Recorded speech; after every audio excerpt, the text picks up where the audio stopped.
जय श्री राम, जय सीताराम। दोस्तों, स्वागत है आप सभी का आज की इस वीडियो में। आज की इस वीडियो में आपको बताने वाले हैं सावन के पवित्र महीने में अगर 5 पंछी आपके घर में आते हैं तो ये आपके लिए शुभ और मंगलकारी माने जाते हैं। ऐसा शास्त्रों में कहा जाता है कि 5 पंछियों का सावन के महीने में जो व्यक्ति दर्शन कर लेता है वो धनवान बन जाता है, उसका भाग्य चमक जाता है, उसकी किस्मत पलट जाती है। दोस्तों, आज की इस वीडियो में आपको मैं बताने वाली हूँ सावन के पवित्र महीने में कौन कौन से हैं वो पंछी जिनको देखने मात्र से आपका भाग्य उदय होने वाला है। अगर आपको भी इन पंछियों के दर्शन भूलवश सावन के महीने में हो जाते हैं तो ये वीडियो आप लोगों के लिए वरदान साबित होने वाली है, क्योंकि आज के इस वीडियो में इन पंछियों को देखने मात्र से आपके भाग्य उदय होगा, आपकी किस्मत चमक जाएगी। दोस्तों, वीडियो में आगे बढ़ने से पहले वीडियो को लाइक कर दें और चैनल पर नए हैं तो चैनल को सब्सक्राइब जरूर कर लें। सावन के पवित्र महीने में अपनी किस्मत को चमकाने के लिए अगर आपको इन पांचों के दर्शन भूल कर भी हो जाते हैं तो समझो आप किस्मत के धनी है और आपके ऊपर भगवान भोलेनाथ की कृपा होने वाली है, क्योंकि सावन का पूरा महीना शिव जी को समर्पित होता है। सावन के पवित्र महीने में इन पंछियों का आना बहुत ही शुभ और मंगलकारी माना जाता है। जिस व्यक्ति के घर में ये आते हैं उसका घर खुशियों से भर जाता है और स्वयं भगवान भोलेनाथ की कृपा आप पर बरसती है। आपकी गरीबी खत्म होने वाली है अगर आपको इन पंछियों के दर्शन हो गए। दोस्तों, हमारे शास्त्रों के अनुसार पंछी जीव जंतु हमारे वातावरण को स्वच्छ बनाते हैं। हमारे आसपास पंछियों का होना बहुत ही शुभ माना जाता है। हमारे लिए पीने के लिए जल और खाने के लिए भोजन जितना जरूरी होता है उतना ही हमारे आसपास पंछियों का होना जरूरी होता है। लेकिन क्या आप जानते हैं, आज हम आपको जिन 5 पंछियों के बारे में बताने जा रहे हैं उनका घर आना कितना शुभ और कल्याणकारी माना जाता है, वह भी सावन के पवित्र महीने में। तो दोस्तों, आज की वीडियो को ध्यान से देखना। अगर आपको इन 5 पंछियों में से किसी एक के भी दर्शन हो जाते हैं तो समझो भगवान भोलेनाथ की अटूट कृपा आपके ऊपर बरसने वाली है और किस्मत के बंद दरवाजे खुलने वाले हैं। दोस्तों, ये 5 पंछी किस्मत वाले व्यक्तियों के घर ही आकर दाना पानी खाते हैं और सावन के पवित्र महीने में इनके दर्शन किस्मत वाले व्यक्तियों को ही होते हैं, क्योंकि ये वैसे तो आम तौर पर इधर उधर घूमते रहते हैं, परंतु सावन के महीने में बहुत ही कम इनके दर्शन हो पाते हैं। बहुत ही भाग्यवान होते हैं जिनको इन पंछियों के दर्शन होते हैं। जिन व्यक्तियों के घर में ये पंछी स्वयं आकर भोजन करने आते हैं, बल्कि पानी भी पीते हैं, दाना भी चुगते हैं, ऐसे पंछियों को देखकर भूलकर भी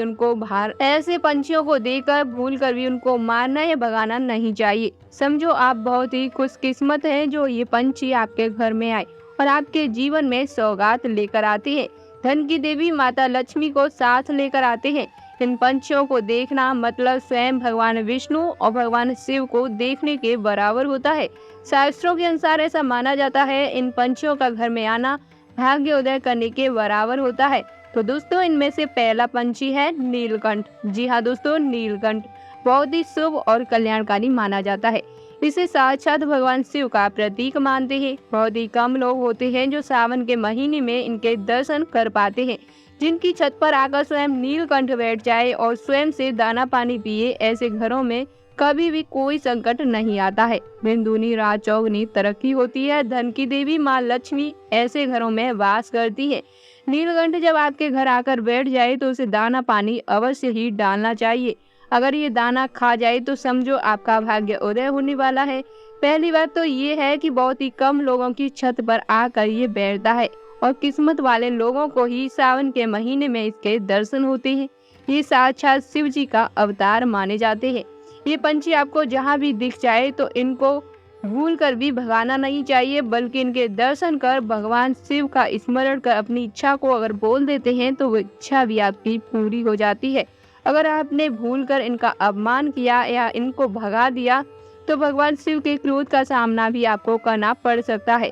अगर आपकी छत पर ये पंछी आकर बैठता है तो समझो आपके साथ कभी भी बुरा नहीं हो सकता है अगर आपके घर में भी कभी किसी की अकाल मृत्यु होने वाली होती है तो वो भी टल जाती है। दोस्तों अब बात करते हैं दूसरे पंछी के बारे में। दूसरा पंछी है कौवा। दोस्तों कौवे को पितरों का स्वरूप माना जाता है, ये बात तो हर कोई जानता है। कौवे को दाना पानी खिलाने से अकाल मृत्यु टल जाती है, घर का पितृ दोष समाप्त हो जाता है। व्यक्ति के गुण अनंत काल तक कौवा गाता रहता है, जिसके घर ये दाना पानी चुगता है। दोस्तों घर की छत पर कौवा आकर बैठ जाए तो उसको भूल कर भी भगाना नहीं चाहिए, नहीं तो आपके पितरों का अपमान माना जाता है। इनकी सेवा में कोई कमी नहीं आनी चाहिए। दोस्तों कौवे की सेवा करना मतलब शनि महाराज की सेवा का नाम माना जाता है। इस पंछी को खुश करने से राहु केतु आपकी कुंडली में कभी भी जोर नहीं करते हैं, शांत हो जाते हैं। शनि देव की असीम कृपा भी आपको प्राप्त होती है। कौवा शनि देव का वाहन है। दोस्तों नंबर 3 आता है गौरैया चिड़िया।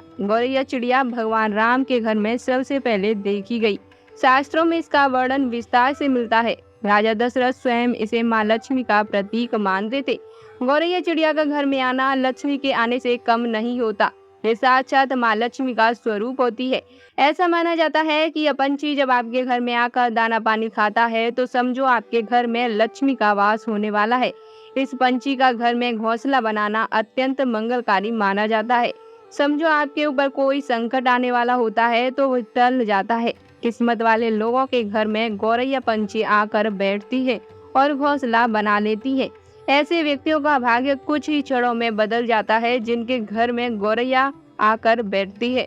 गौरैया चिड़िया की आवाज सुनना भी काफी शुभ माना जाता है। दोस्तों ये पंछी वातावरण को स्वच्छ बनाने में और किस्मत को चमकाने में साथ देते हैं। नंबर 4 आता है कबूतर। जी हाँ दोस्तों, कबूतर का आना भी शुभ माना जाता है। किसी व्यक्ति के घर में कबूतर आकर बैठकर दाना पानी खाते हैं तो समझो उसका भाग्य उदय होने वाला होता है। परंतु दोस्तों जिस घर में कबूतर बीट करता है उस घर में अशांति रहती है। खाली कबूतर का घर में आना ही शुभ माना जाता है, उसका घर में बीट करना बिल्कुल भी शुभ नहीं माना जाता है। इसके साथ ही कबूतर का घर में घोंसला बनाना भी शुभ माना जाता है। जबकि घर में अगर कबूतर आता है तो अच्छे भाव के साथ में आता है, आपके लिए खुशियों की सौगात लेकर आता है। दोस्तों नंबर 5 आता है उल्लू। उल्लू का घर में आना समझो बहुत ही शुभ माना जाता है। ये माँ लक्ष्मी के आने की दस्तक होता है। परंतु ध्यान रहे उल्लू जब सुबह सुबह आपके घर आकर बैठता है तो ही शुभ माना जाता है, अन्यथा रात्रि के समय इसका आना अशुभ माना जाता है। उल्लू के ऊपर बैठकर माता लक्ष्मी पूरे संसार का भ्रमण करती है। उल्लू को गलती से भी नहीं भगाना चाहिए। उल्लू का गाना अगर आपको सुबह सुबह सुनने को मिल जाए तो ये मंगलकारी माना जाता है और आपका वो दिन शुभ जाता है। लेकिन याद रहे रात के समय घर में उल्लू ना आए, ये अशुभ संदेश देता है, इसे शुभ नहीं माना जाता है। इसे आपका पैसा खर्च होता है और घर में परेशानी आती है और आपके जीवन में कोई अनहोनी होने वाली होती है। दोस्तों अब बात करते हैं उन पंछियों के बारे में जो आपके लिए अशुभ होते हैं। इनका घर में आना आपकी कंगाली को न्योता देने के बराबर माना जाता है और आपका सर्वनाश कर देते हैं। नंबर 1 चमगादड़। दोस्तों चमगादड़ घर में अशुभ मानी जाती है। इसका घर में आना मनुष्य के लिए हानिकारक होता है। जब यह घर में आती है तो कोई न कोई अनहोनी साथ लेकर आती है, घर में बुरी शक्तियां साथ लेकर आती है और घर में आत्माओं का वास करती है और यह आपके ग्रहों का नाश भी कर देती है। आपके ऊपर ग्रह दोष बढ़ जाते हैं, आपके सारे मांगलिक कार्य भी बंद हो जाते हैं। घर में इसका आना किसी की मृत्यु होने के बराबर माना जाता है, यानी कि यह आपको संकेत देती है कि आपके घर में किसी की मृत्यु होने वाली है, इसलिए आप इसे घर से अवश्य ही हटा दें। और दोस्तों इसका आना घर का सर्वनाश होने के बराबर होता है, इसलिए दोस्तों इस पंछी को अगर आपके घर में आता है तो इसे पहले से ही हटा देना चाहिए। ये परिवार में उथल पुथल कर देती है। चमगादड़ बुरे संदेश का प्रतीक होती है। अगर आपके घर में इसका निवास स्थान जिस भी जगह पर इसने बनाया है उसे तुरंत ही हटा देना चाहिए, इसी में आपकी भलाई है। चमगादड़ मनुष्य के लिए हमेशा बुरा स्वभाव से आती है। अगर ये खेत खलियानों में होती है, वहाँ पर अंडे वगैरह देती है और बच्चों का पालन पोषण करती है तो ये शुभ माना जाता है। परंतु दोस्तों घरों में आना इसका बिल्कुल शुभ नहीं माना जाता। दोस्तों घर में टिटहरी का आना भी शुभ नहीं होता है। दोस्तों घर में चील और बाज का आना भी अशुभ माना जाता है। दोस्तों आप अपने घर में खरगोश पाल सकते हैं, सफेद चूहे पाल सकते हैं, गाय पाल सकते हैं, इनका घर में होना शुभ माना जाता है। ये आपके नवग्रहों को काफी हद तक शांत कर देते हैं, जन्म जन्मांतर की गरीबी दूर कर देती हैं, पुण्य की प्राप्ति होती है। दोस्तों अगर आप सच में घर की कंगाली को दूर करना चाहते हैं, माँ लक्ष्मी को अपने घर बुलाना चाहते हैं, तो कमेंट बॉक्स में एक बार जय माँ लक्ष्मी अवश्य लिखें और हमें ये भी बताएं कि आपको सावन के पवित्र महीने में इन सभी पंछियों में से किसके दर्शन प्राप्त हुए। इससे आपके ऊपर भगवान शिव की कृपा विशेष बनी रहेगी। दोस्तों वीडियो के अंत तक जुड़े रहने के लिए आप सभी का धन्यवाद।